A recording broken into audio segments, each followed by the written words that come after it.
গ্যাসের দাম 500 থেকে 1000 টাকা। শিক্ষার জন্য আপনাকে প্রাইভেট স্কুলে ভর্তি হতে হয়, তাহলে সরকারি স্কুল কিসের জন্য?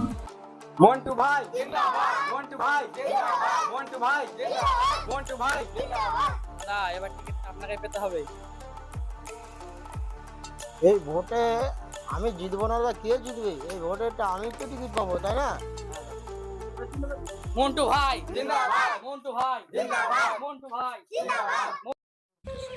যেমন করে টিকিটটা এবার আমাকে নিতেই হবে। নেক্সট ক্যান্ডিডেট কে আছেন? আমি পাবো না, তা কে পাবে? তার ভোটে আমি তো জিতবো। দাদা বসুন বসুন।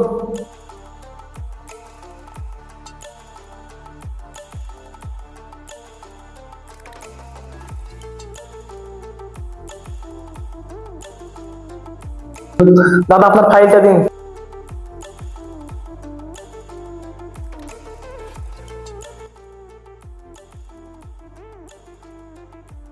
দাদা আপনার নাম কি? দাদা আমার নাম সঞ্জয় ঘোষ। আর আপনার নাম? আমার নাম মন্টু দাস। আপনি কোয়ালিফিকেশনে কত দূর? আমি তো 8 ফেল। আর আপনার?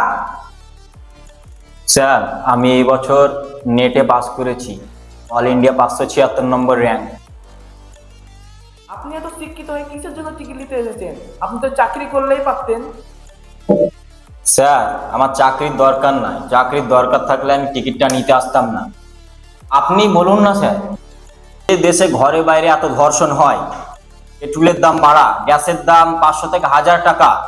শিক্ষার জন্য আপনাকে প্রাইভেট স্কুলে ভর্তি হতে হয়, তাহলে সরকারি স্কুল কিসের জন্য? গরিব মানুষের উপর হাজার হাজার টাকা ট্যাক্স, আমি এগুলো প্রতিবাদ করার জন্য এখানে এসেছি।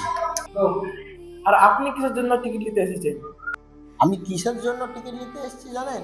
তার আগে জেনে নেন, থানায় আমার নামে 5টা কেস আছে, 10টা মার্ডার কেস আছে। আমি গরিব লোকের টাকা মেরে খাই।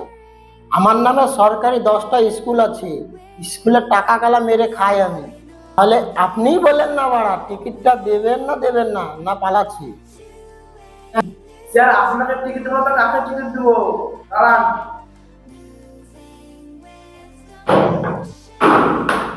এলিন টিকিট পেয়ে নিয়েছি, এবছরও টাকা মেরে খাবো। কিন্তু স্যার আবার ওই গুন্ডার হাতে আপনি টিকিট তুলে দিলেন।